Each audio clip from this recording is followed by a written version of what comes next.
एक कौआ अपनी साथी की तलाश में इधर उधर घूम रहा था, परंतु वह अकेले होने के कारण वह बहुत परेशान था। थके होने के कारण कलुआ कौआ एक पत्थर पर जाकर बैठ जाता है। अरे कौआ भैया, तुम यहाँ क्या कर रहे हो? चिड़िया वह कौवे से पूछती है। बेचारा बहुत परेशान था और कहता है, अरे चिड़िया बहन, आपको पता नहीं है क्या कौआ भैया? अरे मेरी टांग में फ्रैक्चर हो गया है। अरे कैसे कौआ भैया? अरे मैं पेड़ पर से गिर गया था, इसीलिए मैं वहाँ से उड़कर आ रहा हूँ, क्योंकि अगर मैं वहाँ पर रहता तो मुझे कोई ना कोई जंगली जानवर खा जाता, इसीलिए मैं अपने घोंसले में जा रहा हूँ। चिड़िया बोलती है, ठीक है। और कौआ वहाँ से उड़ जाता है। जैसे ही आगे चलता है, बहुत तेज बारिश होने लगती है और कौआ एक पेड़ के किनारे नीचे ज़मीन में बैठ जाता है और वह देखता है एक सांप आ रहा है।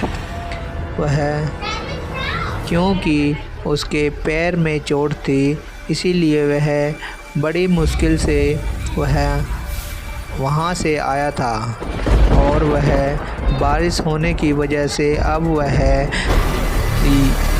उड़ भी नहीं पा रहा था, क्योंकि वह पूरा भीग गया था। अब वह बड़ी कोशिश करता है उड़ने की, परंतु वह उड़ नहीं पाता और वह सांप उसको आकर मार देता है और कौआ अपनी जान दे देता है। और इस प्रकार कहानी ख़त्म हुई। अगर वीडियो अच्छी लगी तो लाइक करें, सब्सक्राइब करें, बेल आइकन की घंटी को दबाना ना भूलें। तो आज मैं आपको एक भूतिया कहानी सुनाने वाली हूँ, जिसे सुनकर आपको मज़ा भी आएगा और थोड़ा थोड़ा डर भी लगेगा। तो चलिए कहानी शुरू करते हैं। तो ये कहानी मेरे दोस्त की है, जो जगह जगह घूमने जाया करता था और ज़्यादातर तो वो रात के समय जाया करता था। पर एक बार जब वह रात में कहीं किसी काम से घूमने गया था, तब उसके साथ एक ऐसी घटना हुई कि वह रात के समय कभी ट्रैवल नहीं करता था। तो चलिए अब हम आपको बताते हैं कि उसके साथ क्या हुआ था। मेरे दोस्त का नाम वरुण था। उसे जगह जगह घूमने जाने का बहुत शौक़ था। वह अलग अलग जगह पर घूमने जाता और वहाँ पर अलग अलग चीज़ों के बारे में जानकारी इकट्ठा करता। तो एक रात को वह कोल्हापुर नाम के गांव जाता है। उस गांव में यह अफवाह थी कि हर रात एक बहुत खौफनाक चुड़ैल उस गांव में घूमती है और जो भी उसे दिखता है उसे वह मारकर अपने साथ ले जाती है। तो वरुण कोल्हापुर गांव में आकर बहुत ही ज़्यादा खुश हो जाता है और चुड़ैल के बारे में सोचने लगता है कि चुड़ैल कैसी होगी, और वह गांव में घूमने लगता है। वह गांव में घूमता है और वहाँ की चीज़ों के बारे में जानने की कोशिश करता है, पर वह अकेले ही उस गांव में घूम रहा था। उस गांव का कोई भी व्यक्ति उसके साथ नहीं था। गांव में उसे घूमते घूमते काफ़ी वक्त हो गया था। एकदम से उसके साथ एक व्यक्ति चलने लगता है जिसका नाम था युवराज। वरुण को एकदम से उसके आने पर अजीब लगने लगता है और हल्की हल्की ठंड महसूस होने लगती है। वह युवराज से बोलता है, अरे भाई, तुम यहाँ कब आए? मैंने तो तुम्हें देखा भी नहीं और मैं तो तुम्हें जानता भी नहीं। तुम एक अनजान के संग कैसे आ सकते हो? मैंने देखा कि तुम अकेले हो और इस गांव में अकेले घूमना सुरक्षित नहीं है, क्योंकि इस गांव में एक चुड़ैल घूमती है। मुझे तुम्हारी फिक्र हो रही थी, इसलिए मैं तुम्हारे साथ चलने लगा। यह सुनकर विनोद को थोड़ी राहत महसूस हुई और दोनों बातें करते हुए चलने लगे। बातों बातों में विनोद पूछता है कि सारे घरों के गेट बंद क्यों हैं। तो फिर युवराज बड़ी ही डरावनी आवाज़ में कहता है कि रात में तो चुड़ैल का साया रहता है। विनोद आवाज़ सुनकर डर जाता है और युवराज की तरफ देखता है तो वहाँ युवराज नहीं, एक चुड़ैल खड़ी होती है। विनोद युवराज को देखकर भागने लगता है और भागते भागते बहुत दूर निकल जाता है और देखता है कि युवराज उसके पीछे नहीं आ रहा और वह पीछे मुड़कर देखता है तो कोई भी नहीं होता। जैसे ही वो सामने मुड़ता है, एक चुड़ैल उसके सामने खड़ी होती है। विनोद अपने सामने चुड़ैल को देखकर इतना डर जाता है कि वह वहीं पर बेहोश हो जाता है और अगले दिन वह खुद को एक घर में पाता है। उसके सामने एक व्यक्ति होता है जो उससे कहता है कि मैंने तो सुबह तुम्हें मेरे घर के बाहर बेहोश पाया, तो मैं तुम्हें अपने घर ले आया। तुम 2 घंटे से बेहोश हो। यह सुनकर विनोद उन्हें सारी बात बता देता है। वह भी बोलता है, हाँ, इस गांव में एक बहुत खौफनाक चुड़ैल का साया है, तुम तो बच गए। उस दिन के बाद से विनोद कभी भी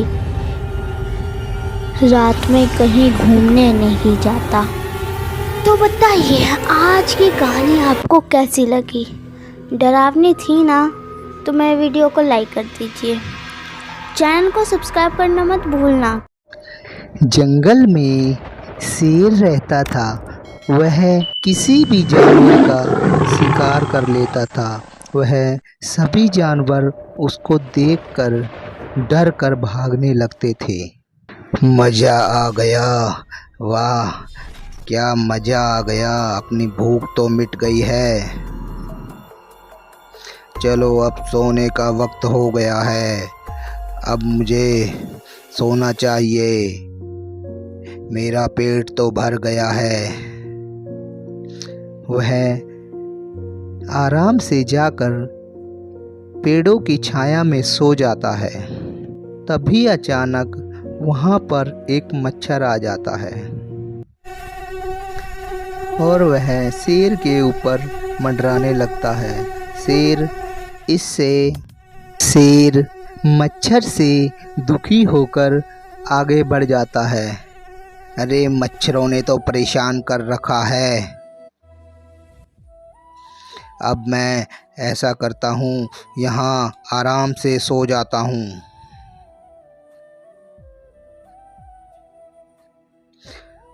परंतु वह मच्छर कहाँ पीछा छोड़ने वाले हैं। वह शेर जहाँ सोता है वहाँ पर फिर मच्छर आ जाते हैं और इतने में गुस्से से शेर उठ जाता है और कहता है, अरे मच्छर, तू तुच्छ प्राणी मेरे पीछे कहाँ आ रहा है? महाराज, मैं तुझे 1 मिनट में मसल दूंगा। तुझे पता नहीं है मैं जंगल का राजा हूँ, इसलिए मुझे परेशान करना बंद कर। महाराज, आपको इतना घमंड करने की क्या ज़रूरत है? आप तो जंगल के राजा हो, इसीलिए आपको घमंड नहीं करना चाहिए। अच्छा, तू मुझे सिखा रहा है? मच्छर, तू मेरा कुछ भी नहीं बिगाड़ सकता। वह मच्छर दुखी होकर वहाँ से चला जाता है और शेर की बात सभी मच्छरों को बताता है। वह वहाँ पर बहुत सारे मच्छर आ जाते हैं और वह शेर पर हमला कर देते हैं। शेर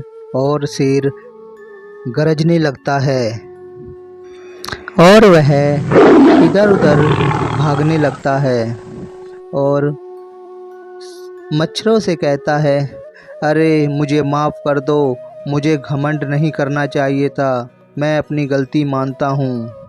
और वह मच्छर उसकी बात सुनकर कहते हैं, महाराज, आप तो जंगल के राजा हो, इसीलिए आपको घमंड नहीं करना चाहिए। और वह वहाँ से चले जाते हैं और शेर को लहूलुहान करके। एक राज्य में एक राजा शासन करता था। हर सप्ताह पूरी शानो शौकत से नगर में उसका जुलूस निकलता था, जहाँ राजा की प्रजा उसके दर्शन किया करती थी। एक दिन एक नन्हा चूहा उसके राजमार्ग के किनारे किनारे कहीं जा रहा था, जहाँ राजा का जुलूस निकलने वाला था। वह चूहा था तो छोटा सा, मगर उसका घमंड बहुत बड़ा था। वह चूहा अपने आप को श्रेष्ठ और महान समझता था। कुछ देर बाद राजा का भव्य जुलूस निकलने लगा, जिसे देखने के लिए लोगों की भीड़ लगने लगी। राजा अपने मंत्री और सैनिक के साथ था। राजा के सैनिक उसको चारों तरफ से घेरे हुए थे। कई मंत्री और सपासद उसके चारों ओर उसको घेरे हुए थे। राजा अपने विशाल हाथी पर था। हाथी बहुत सुंदर और शाही था। हाथी को इस तरीके से सजाया गया था मानो इंद्र का हाथी हो। वह लोग सब उसको देखकर उसकी प्रशंसा कर रहे थे। हाथी कितना सुंदर लग रहा है और उस पर बैठा हुआ राजा और भी सुंदर लग रहा है। जुलूस में हाथी के साथ एक शाही बिल्ली और एक शाही कुत्ता भी उसके साथ था। राजा और उसके हाथी की और उसके मंत्रियों की प्रशंसा लोग इस प्रकार कर रहे थे कि मानो चारों तरफ खुशियां बिखेर दी हो। सब लोगों की प्रशंसा सुनकर चूहे को बहुत ज़्यादा गुस्सा आया। यह सुनकर कि हाथी और राजा की प्रशंसा कर रहे हैं, उस घमंडी चूहे को बहुत बुरा लग रहा था।